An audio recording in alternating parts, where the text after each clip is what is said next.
The Industrial Revolution in Europe brought about a transition from feudalism to capitalism. In other terms, the proletarianization of the serfs and peasants, who then became factory and mine workers. The class contradictions between serfs and landlords became one of workers against the bourgeoisie. The former, like today, seek to improve their material conditions, and the latter became a class that seeks to maximize their profits, to extract as much value from the labor power they bought to produce commodities, in an era before any substantial worker protection gains. Men, women, and children were often forced to work 12 to 16-hour work days in atrocious conditions for like $2–3 a week.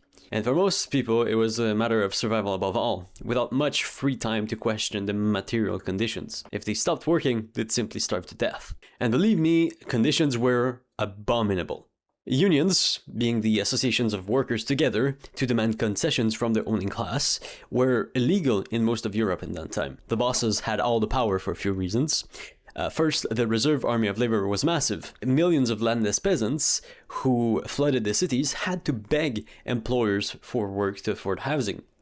And this made it nearly impossible for workers to individually demand better conditions. If they did, the boss would just replace them with another member of this mass of jobless workers competing for that same spot. So if somebody was a nuisance in the boss's eyes, they'd just get booted out, and then in came another worker. And secondly, when conditions were really bad, especially brutal, and workers managed to organize and demand better working conditions, the boss would simply call the state's special body of the armament, the police, to shoot and kill the protesters, and then replacing them with tons of unemployed people. So back then, union busting was exactly that, shooting anyone who dissented. Now, back to the specific topic of coal mining. Naturally, different regions of Europe specialized in industries where resources were abundant on their given territory. In Germany, the dominant industries were iron and steel, while in France, it was coal extraction.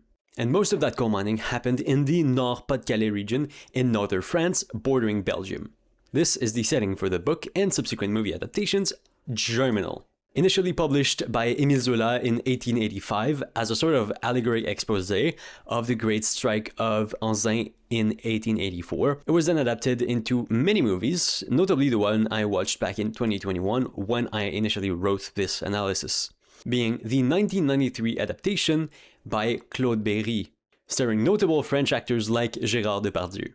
So, regarding the specifics of the setting again, the fiction was based on a revolt of 10,000 miners in the Fosse Renard in that previously mentioned Great Coal Basin, exploited by the Anzin Miners Company. This happened in February to March 1884, which inspired Émile Zola to write this novel.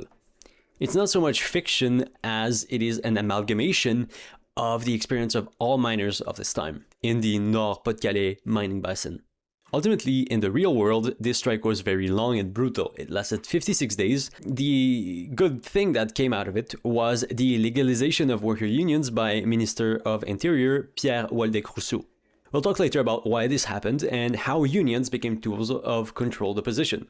For the time being, let's continue with this analysis. The movie begins with the arrival of the former machinist at the mine, Étienne Lantier, whom another worker, Toussaint Maheu, welcomes to his group and into his home, where he could temporarily stay, before he finds an accommodation. The mine, Le Voreux, belongs to rich shareholders who, like today, only care about economic output. They only care about profit, to the detriment of the conditions of the workers. And these rich shareholders lived in Paris, away from all that misery and coal mining they didn't want to see. And so they sent delegates once in a while to clean everything up. Étienne Lantier, a socialist the likes of Marx and Engels of his time, although he was not a theoretician, took advantage of the insanely brutal conditions to organize the workers and demand better conditions. Rasseneur, another miner, is more moderate and seems to be seeking an agreement between the workers and the bosses, despite the obvious power dynamic at play. He was basically advocating for class collaborationism. Then at the mine they meet Souvarine, a sort of nihilistic anarchist who wanted to see all industry and society brought to its knees, destroyed. Of course, Souvarine and Etienne don't agree on the way they want to achieve the emancipation of workers, if Souvarine even wanted that. The former wanted the destruction of society and industry altogether, while the latter leaned toward the Socialist International. and argued for the creation of a provident fund to finance workers in the event of a strike, to keep up good material conditions for workers and keep the masses' morale high during a revolt, to prevent famine. Conditions worsened and the wages were cut when the director of the Voreux lowered the price of the coal sedan to stay competitive with other firms. Workers long tried to negotiate with the bosses to try to get at least a few concessions, but it was all in vain. The company held their position and refused any concession whatsoever. Then the workers went on strike, which lasted for more than a month in the movie. In real life, it was 56 days. The workers then headed for the Jean Bart mine, where they burnt the facilities and destroyed most of the machinery. The bosses sent the police, who chased the workers back into a town. Etienne, then seen as the head of this movement, the one who instigated the strike, went into hiding. Upon his release, he learned that the workers who went on strike were replaced by the good old Reserve Army of Labor, from Belgium this time, and that the mine was now occupied by up to 3,000 police officers. The miners then had a standoff with the police officers, who massacred a ton of people, including Toussaint Maheu. Etienne went back into hiding, and after a while he abandoned the strike, seeing it as vain because they did not get any concessions whatsoever. And then the workers went back to work in the same conditions. Then Souvarine, in true adventurist and anarchist manner, sabotages the mine, floods it with water, and makes a lot of parts of it crumble. And this kills a shit ton of people, and notably traps Catherine, Etienne, and another guy named Chaval, who he was in a love triangle with, whatever. There's a weird part where Chaval rage bait Etienne, prompting him to then murder the shit out of him, and then he becomes Catherine's lover, and then she dies in his hands as he was carrying her back to the top. You always have a love story in those kinds of movies. It was pretty fun. It was pretty messed up. It didn't really add anything, but I thought it was fun to mention. And then eventually everyone just went back to work, and Etienne left for Paris for a job where he can focus his energy on syndical organizing. Ultimately, in the movie, this is not a union victory, but revolutionary optimism persists for Etienne Lantier and for the broader masses of miners who saw that they held real power and collectively agreed that they had a brighter future ahead of them if they kept protesting. As I said earlier, the real-life impacts of this long and brutal strike was a big concession from the French government to allow worker unions. Note that this all happened within a decade following the Paris Commune. Workers knew that there was a better world possible. So this book and this movie, they're surprisingly Marxist in their conclusions. For something so mainstream, if you can call it that, because they were not big studios producing this. Regarding Claude Berri, the director of this 1993 movie, he presents Germinal in a way that really exposes the class struggle and the terrible misery of the French workers in the 1800s. There is an obvious dichotomy between the bright and airy scenes in the clean houses of capitalists and the bourgeois throughout the whole movie, and in the dark and suffocating mines where the workers labor for meager wages. It also highlights the hypocrisy of the bourgeois social democrat, right, rich engineers and mine directors who claim that their interests are aligned with those of the proletariat. The workers throughout the movie are stuck in this dark, claustrophobic mine and oftentimes very small accommodations. While those same class collaborationist social democrat types, well, they live in big-ass mansions. It's always this. And this sort of cinematography, which puts Marxist dialectics into practice, is very reminiscent of Soviet cineast Sergei Eisenstein. It's done very naturally as well, making us grasp contradictions in a way that Mao could not even dream of. The movie also contains a very stark critique of anarchism, exemplified by Souvarine, who claims that the destruction of industry and society are the key to liberation of the masses, and who ends up drowning his comrades by destroying equipment.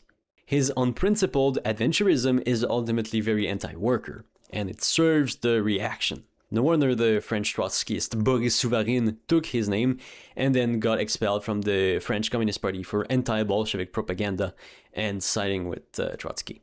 Etienne is represented as a respectable character, a socialist and a trade unionist who rallies the masses for a strike. He ended up being held responsible for the death of those shot by a lot of workers, even though it was realistically the ones behind the barrels of the guns, the police, responsible for this death, for repressing the workers' revolt.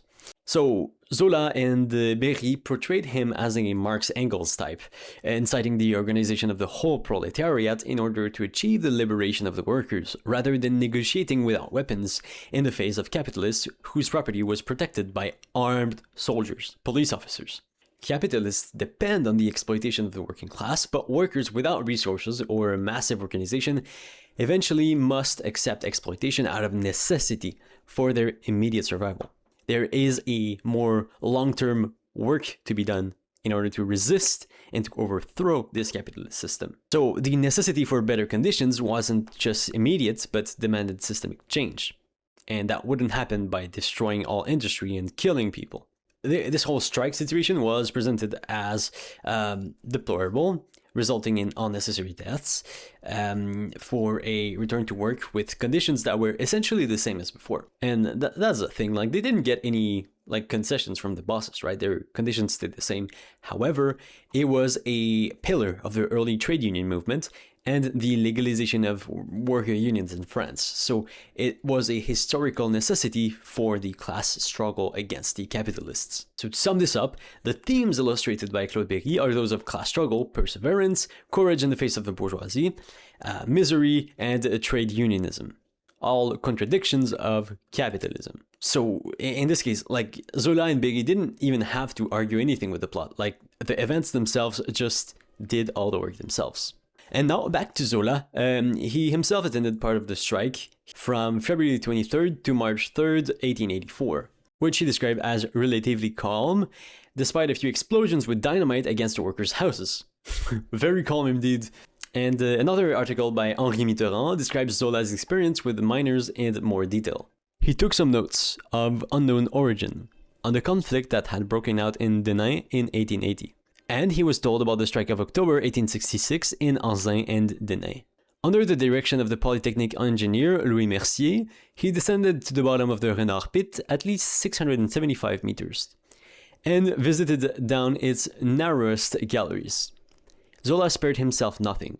He wanted to retrace the miner's path on his own account, minute by minute. So Zola really had experience of this mine, the production process as well as the conflicts and strikes that occurred over the years. It is this very experience of the material conditions of the workers that gave rise to such a good exposé. And according to Diana Cooper Richett, until 1886, miners targeted what they saw as symbolizing daily oppression: mining plants, shafts, workshops, boilers, company management, offices, the homes of directors or engineers, clerical power and law enforcement, the army and the police. Claude Berri's interpretation of the events is therefore consistent with a historical context, with events that have occurred.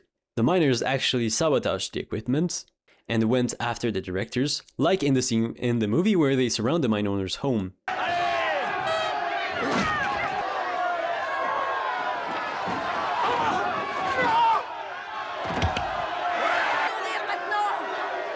Womp womp. According to the enumeration mentioned earlier, it can be concluded that the strikers attacked for several years the economic base described by Marx, the means of production, the bourgeoisie in its variants, capital and private property. As seen prior, of course, it's the whole plot of the movie, the tension between the miners and the capitalists erupted in a strike. Quote, 144 were sent back to Anzin in 1884 after 55 days of vain union resistance. And at the end of this, at least 2,000 people lost their jobs. However, this strike, even if it was kind of an immediate failure, led to victories and a great surge of unionized workers in France. In fact, the Union of the Pas-de-Calais Basin in northern France unionized 21,000 of the 26,000 miners. As I said, the events also resulted in the legalization of trade unions in France, although they did not calm the workers already in the mass movements. Most of the events are true and verifiable by historical works, including the shooting near the end of the movie, which resembles the historically correct one, the Aubery shooting, which had a similar record, 14 dead and 22 injured. Then a scene when a director and engineer tries to convince miners that he is not like the other directors and shareholders, is also based on what Zola learned during his research for his novel. Danel tries to convince his workers not to go on strike by contrasting his management to that of Montsou. He didn't reign supreme from a distance in an unknowable tabernacle. He wasn't one of those shareholders who paid managers to fleece the miner he had never seen. He was a patron. he risked something besides his money. He risked everything. So his life, his health, his intelligence. He used this argument of risk, presenting himself as a weak and benevolent figure to the workers, who, rather than only profiting, he asserts that for owning the mine, he is dependent of it as much as the workers are. There are two more themes I want to dig deeper in: anarchism and syndicalism. First, as we've seen earlier, Souvarine character has several aspects. He is an anarchist and a nihilist. He presents ideas similar to that of Bakounine, especially when he laughs at the discussion of the International between Étienne Lantier and Rasseneur. He's anti-Marxist, just like Bakounine, who quote-unquote fought against this tendency in the First Socialist International, since he considered the policies of the Marxists to be authoritarian. Souvarine is therefore a realistic example of an anarchist of the First International. By his nihilism, his total refusal to collaborate or discuss with literally anyone, and his destructive means. So yeah, his adventurism resulted in unnecessary deaths and absolutely zero gains for the people he was supposedly advocating for. Great success! It really exemplifies how being a commandist and adventurous is not a good tactic at all. You have to have the masses on your side, of course. The proper way to go about reaching proletarian emancipation is first to propagate class consciousness, then as a vanguard lead a revolution to overthrow the system. You don't just get to kill workers and break shit and then pretend it's praxis. Unless it's an Israeli weapons manufacturer, then go all out, I don't care, I'll support you. Then the topic of worker unions is a great question that really captivated the minds of all Marxists throughout the years, really. And on that topic, I suggest you read On the International Situation by Stalin on the Marxist Internet Archive for a good overview of severe problems that plague the worker unions in 1924 Europe, into which we can still draw parallels today. Worker unions are tolerated by the capitalist system because they allow for a degree of organization to which the bosses can give concessions. They're means for worker organization to be channeled in legal and controlled entities which must be recognized and regulated by the state. And here in Quebec today, union laws are extremely moribund, and the neoliberal government is actively trying to suppress any political activity by union members by trying to restrict worker unions to subservient entities that are going to sign agreements with bosses instead of actually fighting for change. They are a bunch of class collaborationists. And unions like the CSN, the Centrale Syndicale Nationale, are also the exemplification either of a cock, a reformist, or a bureaucrat. Whatever you may like, they are alienated from the workforce and do purely administrative tasks, often punishing union delegates who are simply doing the job of informing their colleagues of their rights, something a union delegate is supposed to do. Right? So therefore the conclusion from this is that we must work as parallel organizations to revitalize unions and kick out those reformist cadres. To conclude this pretty scattered analysis, Germinal is an engaged and historically correct analysis of the conditions of mine workers in northern France in the 1880s. It is a work based on real events, and which reflects very well the reality of miners' life under the capitalist industrialist system, and unfortunately the conditions of millions of workers today, notably in India and Pakistan. I suggest you watch the documentaries on the conditions of Indian miners getting silicosis working for $3 a day and getting debt trapped by their rich, alienated employer. It's a very great real-life example of super exploitation. And yeah, the movie also covers really well the class struggle and the different currents of thought at the level of workers' organization. Yeah, the research work by Émile Zola here is fantastic, as is Claude Berry's adaptation, for a final result that is really appreciable. So yeah, it's pretty enriching. You gotta know your stuff about worker unions, worker movements, history regarding the development of the capitalist mode of production, and how we came to have concessions from this owning class. How we came to go from 16 to 8-hour workdays. How we came from working 7 days a week to only 5 or 4. How we gained acceptable working conditions in the global north, unfortunately at the expense of oppressed populations in the global south. So the lesson to be learned is that the struggle will not stop, that the contradictions between the proletariat and bourgeoisie will not be resolved as long as the capitalist system exists. So yeah, thanks for watching. This isn't a bit of an oddball for me since it's the first time I've made an actual like movie analysis. I'll have 2 more in the works soon. One of the farmers of the Richelieu Valley in Quebec, and its relation to the super exploitation of migrant workers. It's a very disgusting phenomenon here. As well as another on the Rivière au Renard uprising in Gaspé. So I hope I can bring my more Anglophone audience some masterpieces from French and Quebecois working class history, as we have many great pieces that deserve a watch or read or listen, whatever it may be. So thanks to Mallymate for supporting this channel and buy me a coffee. If you want to do the same, the link is in the description. Next up on the channel is a decolonization talk. I'm writing this as we speak, and I hope you will enjoy this. So see you there.